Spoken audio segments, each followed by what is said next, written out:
Hello, everyone. You're most welcome to the Viral Knowledge channel. Thank you for watching. This is the right time for you to subscribe if you haven't yet subscribed. So in this episode, I want to talk about the qualities of a trusted information systems auditor. I think most of you know how passionate I am with IT audits, information systems audits, INT-related risk management. So today, I wanted to just share with you a few qualities of a trusted information systems auditor. You may be a new auditor, aspiring auditor, or experienced professional in the industry, regardless of where you are. I think these tips will still apply to you. So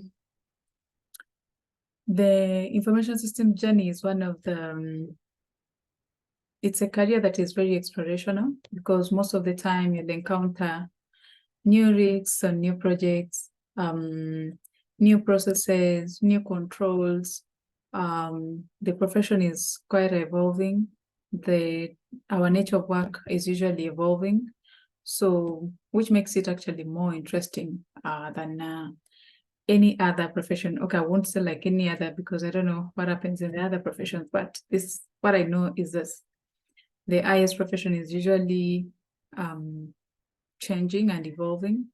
A lot of controls, a lot of new terms coming up, new technology, new innovations coming up. So that's what makes it more dynamic and more interesting. So as the profession evolves itself, remember IS auditors' roles in the organizations are indispensable. We are credible professionals. We are trusted advisors to the stakeholders. We say a lot in the organization that impacts change, and our recommendations usually drive innovation, transformation, and also add value to the organization. So that's why we need to have a certain level of qualities that differentiates us from other professionals. And I think that's why I'm sharing with you these qualities today. So just to remind you, whoever watched Jurassic Park, that movie. But anyway, I just wanted to mention something about the history of dinosaurs. So I'm told long ago on Earth that they were dinosaurs. I never saw them, but I hear those stories. If you also heard them, you may leave the comment below in the comment section. But we heard of those dinosaurs that used to walk on Earth during the Mosaic era. But are they still there? So which type of auditor are you?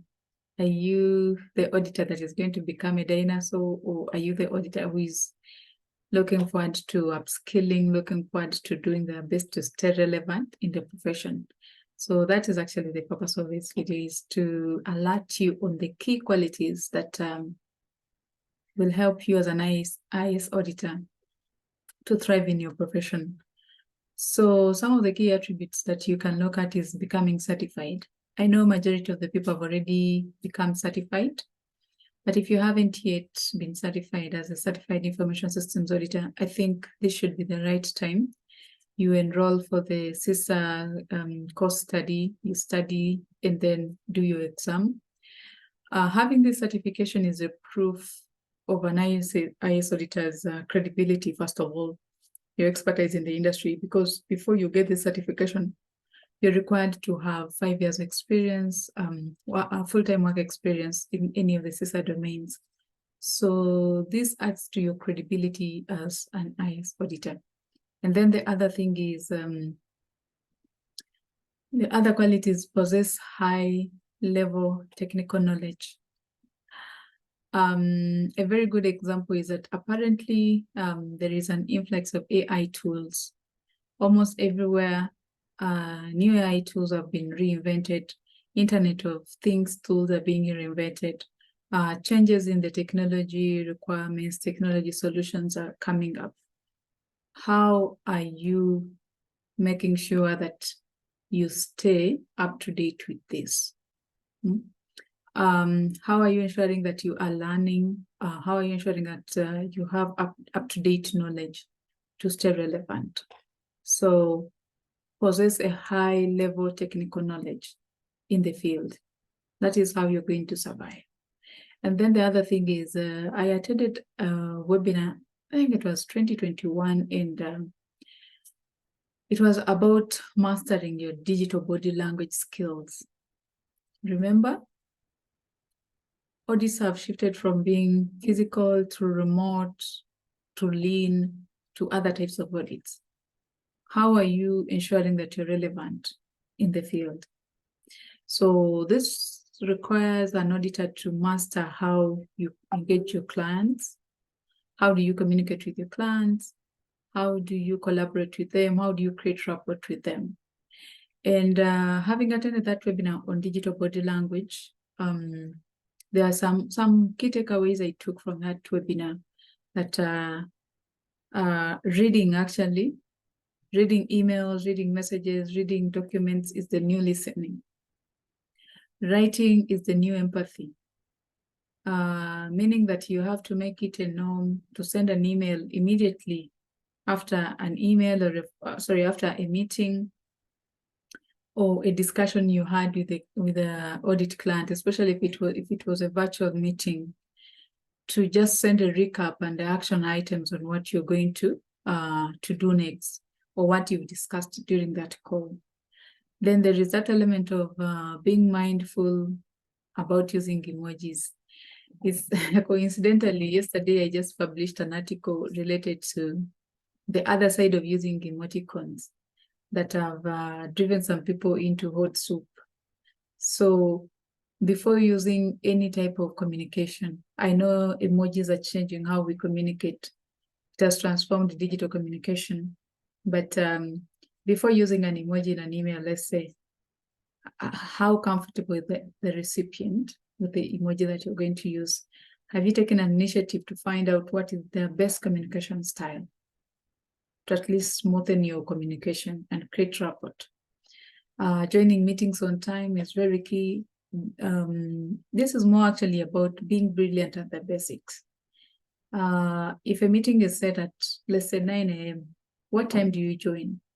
Yes, I know life happens, because sometimes you may not join at the exact time, but at least communicate early enough to inform the other attendees on any challenges you may be facing, technical challenges on your computer or the mic or the audio.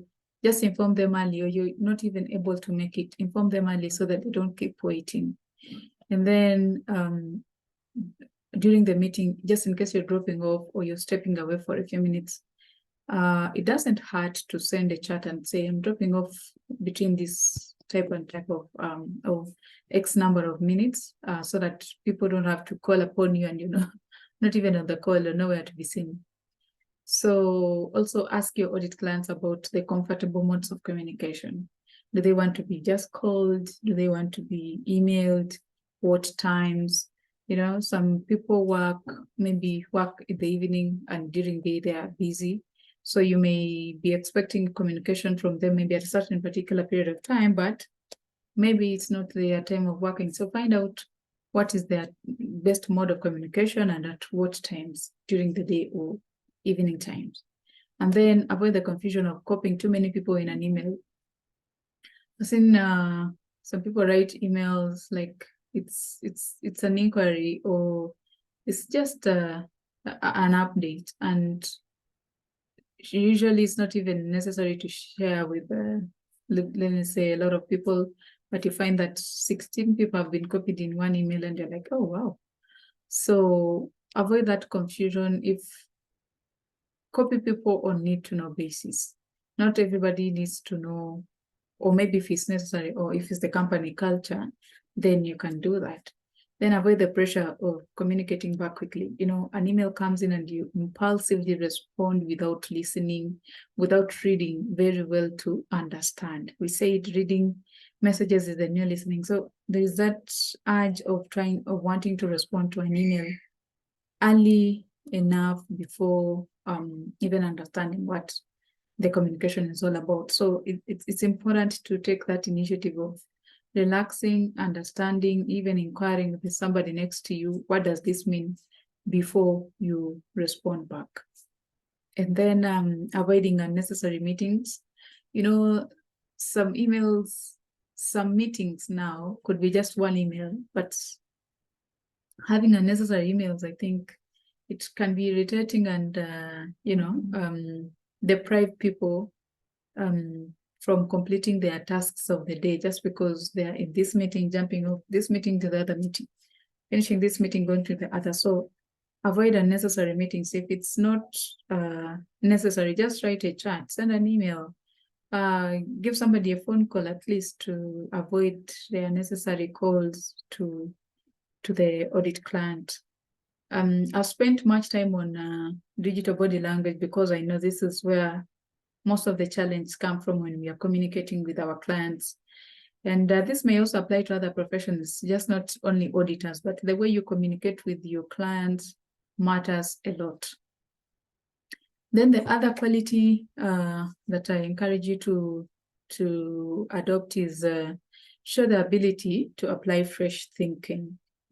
We already have standards, we have regulations, we have policies that guide our processes, but it is also good to leverage the best practices that we have in place by adding fresh thinking to that. Why am I saying so? It's because current and future employers no longer want to hire auditors who will just be there to be told what to do. You should be able to think and say, I think here, these are the new realities and you have to face them. If it requires automation, let's recommend automation to be done. If it requires change of procedure, recommend that to be done, not to wait for things to go wrong and then that's when you come up. Remember, usually when an issue happens to any organizations, the first question they'll always say, where were the auditors? So you don't want to be in that situation, yet you were in position to give a good recommendation to mitigate any gap that had been identified earlier. And then the other quality is advocating for the company's brand. I usually say that people buy people. It is easier to transact with somebody if you know them, if you understand them, or if you ever heard of them, if you ever interacted with them. It is very easy to interact with such people. So employers no longer believe that customer service is just a department that is responsible for marketing the organization, engaging customers, and so forth. No. As an auditor, we have these networking events. Go there, talk about your organization, talk about what you do, talk about, the other offerings that your organization do. It doesn't hurt, because at the end of the day, the revenue comes in and you're part of that success. And then the other quality is developing an auditor instinct. During hiring, most of the time, most audit professionals or hiring managers are looking for the auditor instinct in you. Of course, it will not appear in the job description. It will not appear in the ad, in the job advertisement that has been sent out. But they will usually want to know if you have that auditor instinct. So it doesn't show up in the job description. And usually the hiring manager will be looking towards that. Even in every question they'll be asking you, they'll be finding out to see if you have that auditor instinct. So developing this instinct actually takes time. You must have been in the audit profession for some time to get to know what it means, but work towards having it. It will simplify your work. And then having organizational skills. So for me, in my experience with various IS audit engagements, I've realized that understanding that audits are deadline-driven and output-driven, it is something that I usually and I do take seriously. This helps you stay agile, it helps you multitask well, it helps you manage time, it helps you also manage stakeholder expectations so that you're not over-promising and under-delivering. Then the other thing is having analytical skills. One of the best ways to thrive in audit is that you have to be a detail-oriented person. Or you may be able to, you should be able to do your own research, understand different content, analyze it from your end, critique it as well, analyze it, and also come up with your own, it could be an opinion or it could be your own analysis, but that analysis has to be factual at the end of the day. So they usually say that the devil is always in the detail. So do you read the documentation that you always request from the client? That is number one. If you read it, ensure you understand the full context of what is in that documentation. If you have doubts or you're not getting the context of what you've been shared with, ask for calls with the client, sit down, discuss further. What did this mean? What do you mean here? What does this control refer to? So that you're all at the same page with your audit client. Then the other thing is continuous learning and adaptability. So as auditors, if you really hate learning, I don't know if this profession is for you, but I encourage you to be open-minded, always be ready to learn something new, regardless of which industry, because you'll find yourself interacting and working in different industries. So be open-minded, be self-aware, be open to learning, learn as much as you can, and also don't be afraid to say that you don't know something, because you'll only be a fool for one day when you ask. But if you keep quiet, you may stay a fool forever. So learn to ask questions. I believe there are no stupid questions. So always ask questions to understand, what did this mean? What did they refer to here? And keep learning, upskill, go back to school as well, learn new contexts, new knowledge, new changes in the IT audit environment, so that you have facts with you. And then you need to work on your communication skills. This is very important, because you will deal with different people, and different people have different communication styles. So for you to foster good relationships with your audit clients, it is very important that you learn how to communicate. And by the way, communication is it's not just about you talking or delivering a speech or presentation. It's a two-way affair, where the other person will have to communicate, you listen, you also communicate, they listen to you, and come to a common ground. That is communication. And then ever be curious, check up patterns, be always on that mission discovery, learning, why is this like this? Why do we analyze data this way? Why is this control set this way? Why is this policy this way? That is the best way you will learn, by, of course, positively critiquing what has already been in place. And then ethical resilience. As IS auditors, you should have the capacity to restore and sustain integrity in response to moral and ethical adversity, and offer a path forward. So while you're striving for excellency, you'll achieve this with time, but be intentional about being the best information systems auditor that you can be. Thank you so much for watching, and if you haven't yet subscribed, this is the right time. See you in the next one.